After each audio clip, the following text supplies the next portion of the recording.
Chris, 9 on the bounce. You must be delighted with what you've seen from the boys this afternoon.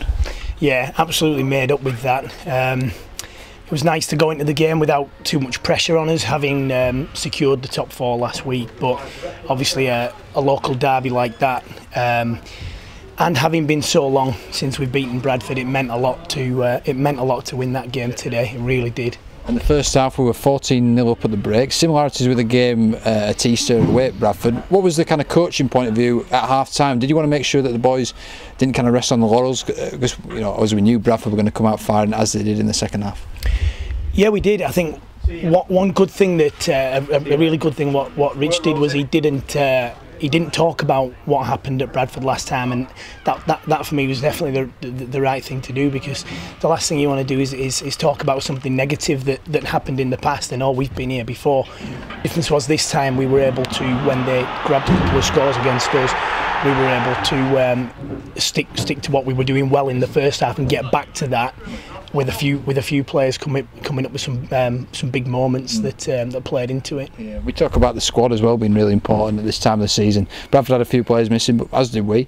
It wasn't just about the 1 to 17 today, it was about the 1 to almost 20 plus. You know, everyone played the part that came in. You know, Mikey made his debut and Clem on his home debut as well. Must be encouraging to see all the lads mucking in together and getting the job done. Yeah, I think both teams had injuries. You know, you look at our list of injuries. No Miles Greenwood, no Luke Ambler, no Adam Robinson, no Ben Kay. So both teams had players out injured. So yeah, I don't think too much can be made of that. But yeah, it was good to see, you know, Ed Barber coming back in after a long time out, and he did a solid job out there for us. And also yeah, Mikey Wood coming in, and Clement again, who probably found it a little bit different today to the game against Doncaster last week. But yeah, he did all right. He did his job. 14-16 down after the try in the corner, a penalty in front of the post, a call to go for 2 points. Right call, do you think? Oh yeah, in my opinion, yeah. I said to Rich, you know, I would go for 2 points. It's not my decision, of course it's not. I felt it was the right thing to do at that point, because I just felt that it levelling things just settled us down a little bit, allowed us to regroup and then build again. The momentum had probably been against us up to that point, getting down that end of the field, and so I think it was important that we did just level the scores, get back on level terms, and then go again. So and it turned out to be the right thing. Hey, maybe, you know, if we hadn't have got the outcome we did, maybe people have said, oh, it wasn't the right thing, but I think in those circumstances, yeah, it was. Waiting for the error to come, which did come. They were coming all afternoon from Bradford. They were coughing up the ball quite a lot, and that last one, big tackle by Manning, and Steve Tyrer picked the ball up, and you know, a local fan like yourself, like you were, it must have meant a lot to see him cross the line and finish what was a historic win-off. Yeah, definitely. One of the things that we'd set as a goal was to try and force some errors, and we forced quite a lot of errors from Bradford today. And Dane Manning, he does it every week, doesn't he? He comes up with these unbelievably hard performances every single week, and he did it again today with that, coming up with that play.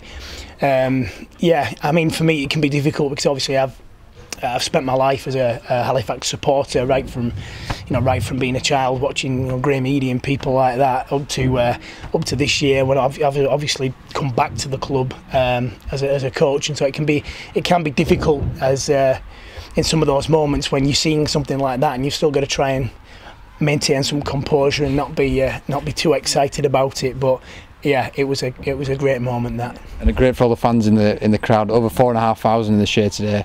Feels like the good times are coming back to Halifax Rugby League. It does, yeah. It was a little bit like Thrum Hall again today. It was great to see so many people down supporting the team, and it does a lot for the players. The players thrive off that, and they love having so many people down supporting them, and it really gives the players a boost of energy when with all that behind them. Fans were fantastic. Yeah, it's a good day all round. Yeah. And finally, just with the result today, beating Bradford, do you think that sends a message out to the rest of the teams in this middle eights that Halifax are there not just to make up the numbers, but to actually seriously compete? And despite finishing 4th in the league after the Sheffield result, you know, we are technically the lowest ranked team, but you know, we beat Bradford, we beat Sheffield, you know, and we've run league close a couple of times. We're serious about this, aren't we? Yeah, I think as I've said a minute ago, I think if one of Bradford's goals would be to go back up to Super League this time, and nobody would think anything of that. Yeah, and we've beaten that side today, so Yeah, so I think there's no reason why we can't approach these games that are coming up now. Yeah, and it's going to be difficult, but we'll prepare for them, and I think we give ourselves every chance of surprising a few more people, like we probably have done today, and we probably have done all season with the way that certainly the last few months have gone.